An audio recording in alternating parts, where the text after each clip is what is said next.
Today on My Way, we're continuing our celebration of the Queensland Outback with the most incredible experiences on offer, including a few that may just surprise you. So if you've ever thought about heading to Outback Queensland, sit back, settle in, and enjoy the show.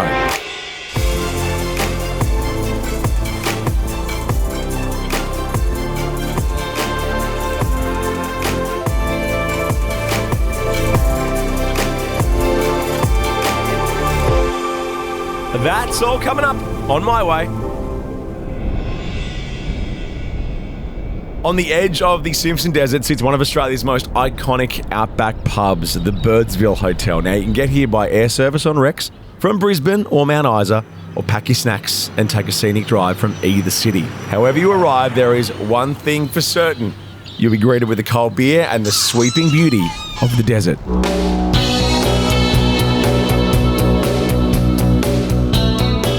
Aussies love bragging rights, don't they? Aussies love a good bragging right. I went out and had a beer at the Birdsville Hotel. It's bragging rights. Cheers! When you go on overseas trips, you might want to get a photograph in front of the Eiffel Tower or whatever it might be. But if you're into your outback journeys and outback travel, get a photograph in front of the Birdsville Hotel. Made it across the Simpson Desert. Here I am. Tick it off.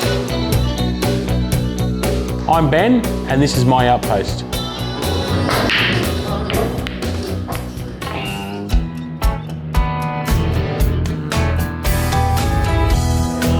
There we go. Good on you. Thanks, mate. Enjoy. No worries. The hotel has been here since 1884. That's when aircraft could park right in front of the pub. There's a lot of memorabilia in the pub honouring people that have done the hard yards, and that's what all the hats are about. Anyone that's really made a positive impact in the town, they're invited to hang their hat as a sign of respect.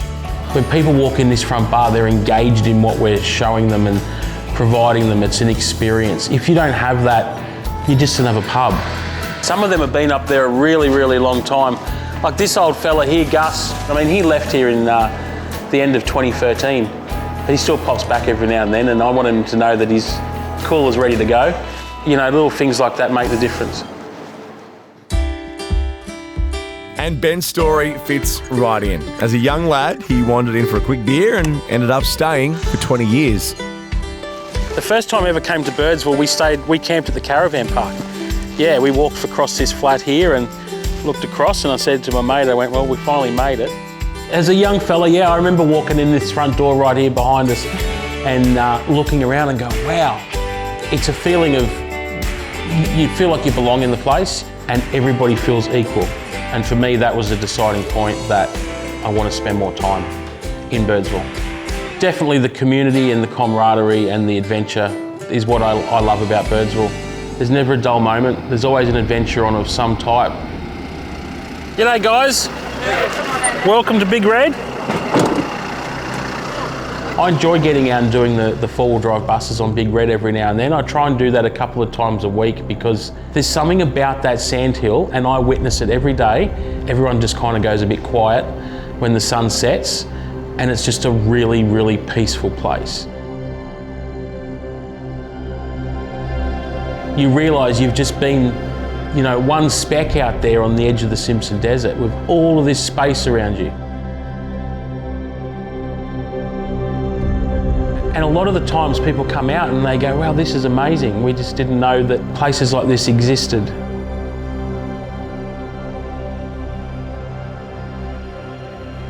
And more travellers are catching on, with thousands heading out each year for Birdsville's legendary calendar of events, from race days to the Big Red Bash, the world's most remote music festival.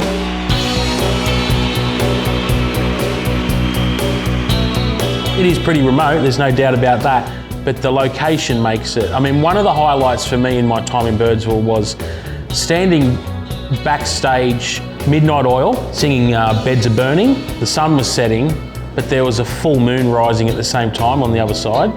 And I just had a little moment where I thought, I'm pretty overwhelmed that this is happening in Birdsville. There's a lot of people here all in the moment. And everyone's, as I said earlier, everyone's on a journey. And we've had every walk of life in this pub.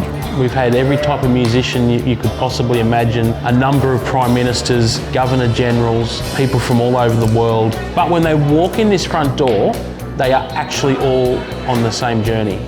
Regardless of how they've travelled to Birdsville, regardless about their status in life, everybody belongs. I'm actually getting goosebumps talking about that, because I really am, because I think it's very important in life that people can have a comfortable space, and we provide that out here on the edge of the Simpson Desert. So it's rewarding. Tick Birdsville off the bucket list and let Ben pour you a cold one as you stand on the edge of Queensland's Great Red Desert. There's so many stories you hear from people that have arrived in Birdsville over the years, and they're the journeys that I like to be on. Coming up after the break. We're making our own little stamp on the history of Boulia.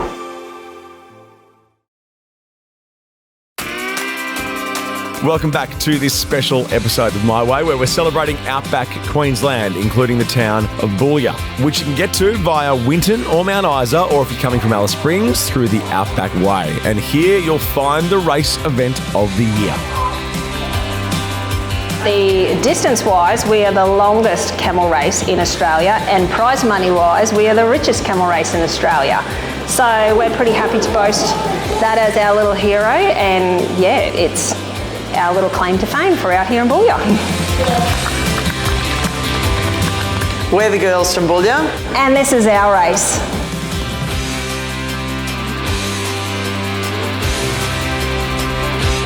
What I loved about growing up in Boulia was the freedom. You have an amazing childhood where you get to do all the things that you probably don't get to do in a lot of areas that we could do out here. Yeah, it's an easy lifestyle. But that easy lifestyle disappears for one weekend every year. The Boulia Camel Races are a unique outback event. Where our town comes alive from a population of about 300 to a population of over 3,500. It's the bucket list event to have out here.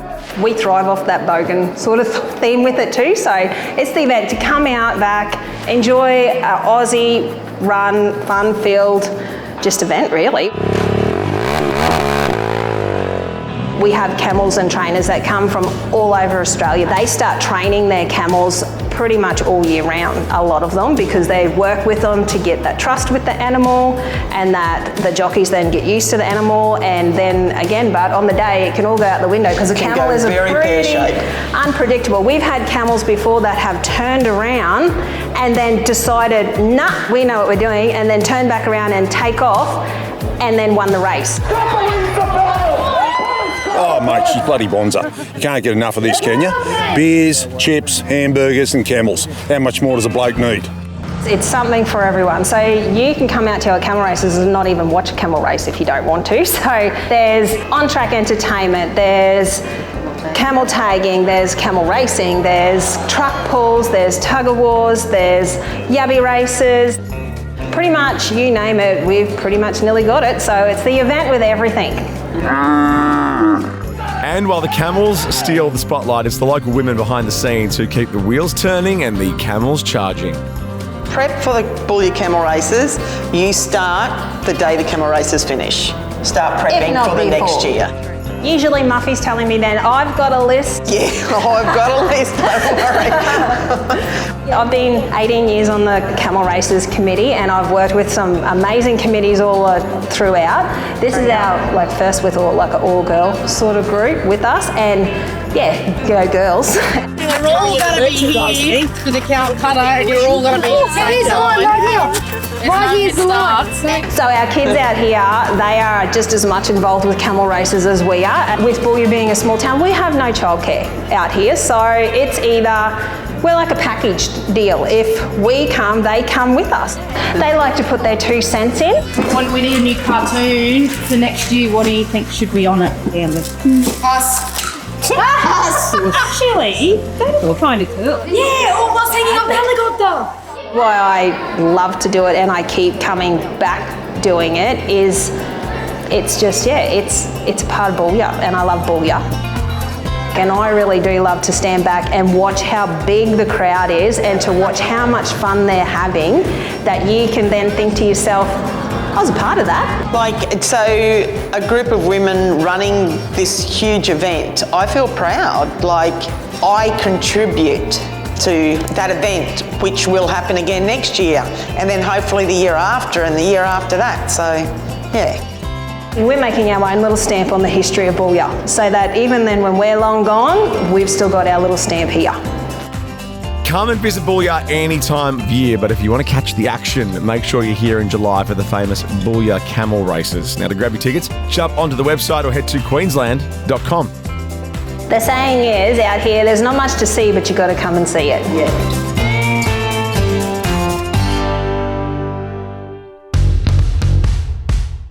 The town of Thargomindah sits on our map just a little over an hour's drive from Charleville, or an easy flight out of Brisbane. Known to locals simply as Thargo, this Boulia Shire outpost is the last major stop before the bitumen dissolves into the red dust of the Simpson Desert.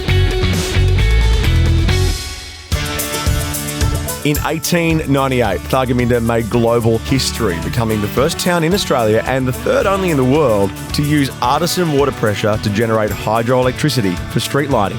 It's a place where 19th century ingenuity meets high-octane modern adventure.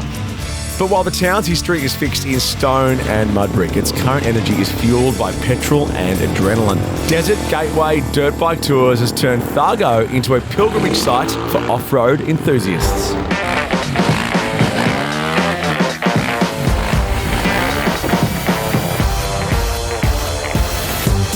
Now, these aren't your average Sunday rides. These are multi-day expeditions where you can trace the three corners where the Queensland, New South Wales and South Australian borders meet, or navigate the treacherous, beautiful Channel Country.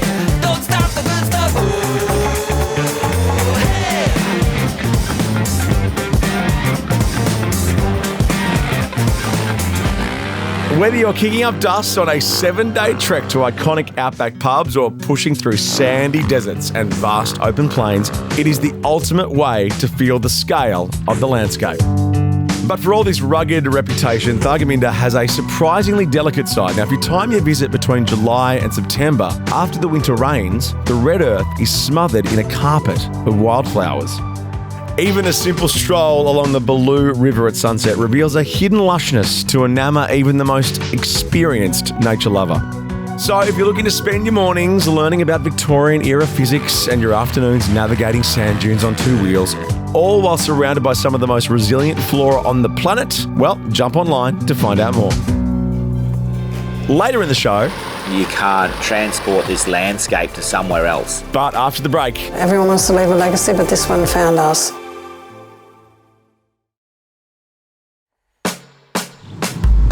Our next story takes us to Eromanga, an outback town where ancient history lies right beneath your feet. Now, to get here, you can fly into Quilpie and take a short 1-hour drive, or make the 3-hour picturesque trip from Charleville.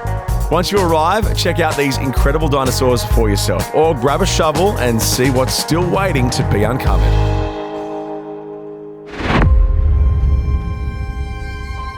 There's a lot of country out there, and almost all of it has the potential for dinosaurs on it. These animals were walking around here, 95 million years ago, right here, right where this museum is built. When we first found out it was a dinosaur bone, I remember thinking that, I'm probably going to have to dedicate the rest of my life to this, and I'm happily doing that. I'm Robin, and this is my discovery.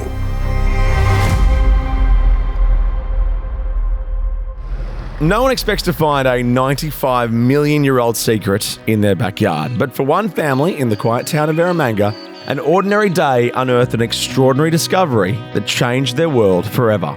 So 21 years ago, I just finished homeschooling my kids. So my life was just, what we do on the land, and nothing extraordinary at all. And then overnight, literally, it changed. My son Sandy was actually mustering on the motorbike, and he looked down beside him and he saw this unusual looking rock. And he thought it was interesting enough to investigate further. Certainly dug up a dinosaur bone. Sandy talked his parents into a road trip to the Queensland Museum to find out for sure, although not everyone was convinced. I was not confident. I was not even going to go into the Queensland Museum because I was actually embarrassed, I guess, to think that this is going to be just another rock. And, they're just going to say, yeah, sorry, look, thanks for bringing it in, but it's not a dinosaur bone. But her fears were short-lived as experts confirmed it was a dinosaur bone and proof that their backyard was once home to giants. I was incredibly excited. There's times in your life when you do some pretty amazing things, you get married, you have your children, you do these sort of things. It was right up there as one of those moments. It's quite bizarre. It was that first discovery, and once you know you've got it, as it turned out, we had a lot more. Okay, so we're at the end of a 2-week dinosaur dig at the sites near Eromanga. It has been an extremely exciting kind of dig. Some of these bones look like they are still kind of together, I guess, after 95 million years. And their preservation is just beautiful. And who knows, we might find another one as we work along with this one. Often happens. As they dug around the property, the red dust revealed Australia's largest and oldest dinosaurs, inspiring the family to build the Eromanga Natural History Museum. Eromanga's on the map now. We never used to be. And you can come out here, you can do so many really cool things, like you can come on dinosaur digs, you can go through the museum, you can come here and learn to prep megafauna bones and dinosaur bones. They get to see dinosaur bones, they get to see their history, they get to come to where these animals actually existed in the middle of the Eromanga Sea. These animals were walking around here right where this museum is built. It's exactly what these sort of museums can do. They can spark that imagination and people can actually understand what they're looking at, and then they want to know more. You're in then, once you start, you get bitten by it. Every day reinforces why we do it. When we see people coming through the museum and seeing their faces, a lot of them are from the city. A lot of them don't ever get the opportunity to sit out in the middle of nowhere, totally disconnected, and talk to people about geological and paleontological stuff. It's an amazing experience for them. That's still what really gets my heart rate up. And when you're on a dig and you find something really special, that gets your heart rate up too.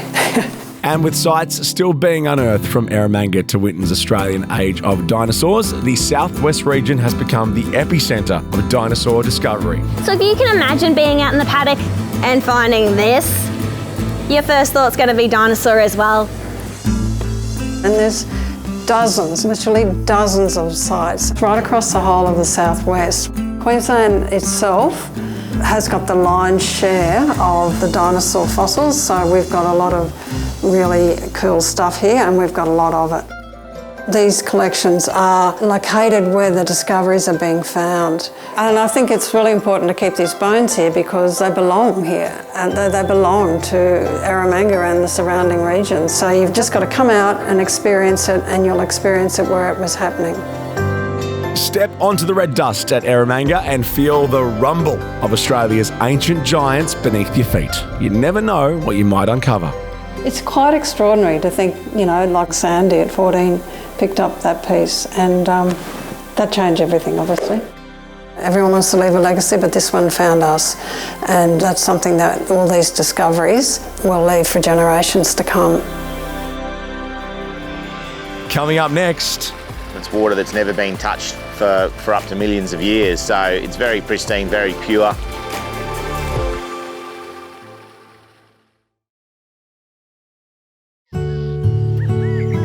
The Outback Queensland landscape is home to mineral-rich artisan waters accessible by natural springs, pools and bespoke bathhouses. Known as Wellness Way, this unique bathing trail takes in 25 unique and remote bathing locations, including the bespoke bathhouse of Cunnamulla Hot Springs and natural mud baths in Ullo.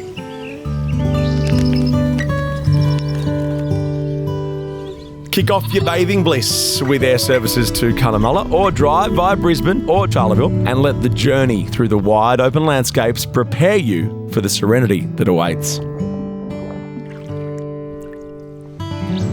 Just a short drive from Cunnamulla, you'll find a highlight on the Wellness Way, a property called Charlotte Plains.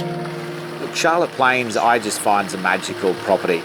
It's the seasons, the bird life, the wildlife, the array of things you'll see, the big blue skies, the stars you see at night. It is just fresh air and it's beautiful. I'm Rob, and this is my oasis. Robert Russell's family has a rich history of farming on this property that isn't without its ups and downs. But if there's anything that rural life has taught him, and his parents before him, is that you have to be able to adapt to survive. It's been in the family for over 100 years now. In 1923, the Nagels, Bunny and Honey Nagel, my great-grandparents, they settled here in 1923, and yeah, we're trying to keep the legacy going.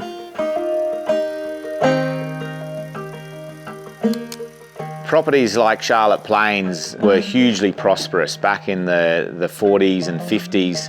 It wasn't uncommon to see my grandfather driving around in a Rolls Royce around here, I believe, which is just sort of mind-boggling. Obviously times change, and we went through the other side of that, which was a bit of a bust, and through some droughts and so forth. So it was very hard to hold on after those periods. We had quite a terrible drought from about 2013, 2014 through to 2018. No doubt it was a struggle through those periods, but you don't really have much choice. You just get on with it and you carry on. Mum, I don't think, felt that tourism was the only answer. I just think it was a passion of hers. That's really where this business started from, was her storytelling and her taking people around the property and telling them about her childhood and her life and all the history. We're trying to give that authentic outback experience. We, like people to be able to have their own campfires. We like people to be able to, have plenty of space around them. We're a 70,000 acre property, so space is not a problem. These waters aren't treated with anything. Free flowing the whole time, so that's coming from about 562 metres, I think it is, from under the earth, and it's water that's never been touched for up to millions of years, so it's very pristine, very pure.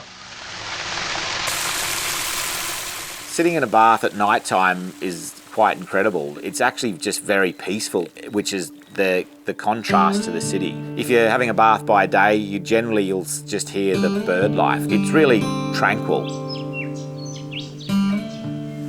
You can't transport this landscape to somewhere else, and the peace and quiet of it, I think that's what people just go, where else can you get this? It just doesn't exist anywhere else. Yeah, there's water, there's certainly plenty of it down there, so it's on tap, as they say. A trip to Central Queensland can be a transformative one, especially if you can bathe in the mineral-rich waters of the Artisan Basin. Jump online for more info. There's a lot of beauty in the outback as well, and it's not the route that a lot of people have always travelled. I think a lot more people are understanding now how important it is to get out here and see. It's a beautiful part of the world to come to, and there's a lot of reward for people. We see it so much now from the guests that come through the property. If you missed anything on today's show or want some more information on a story, head to our website, 9.com.au/MyWay. All our episodes up on 9 now. On the next My Way. I was never one to really be confined in a box. We'll see you then on My Way.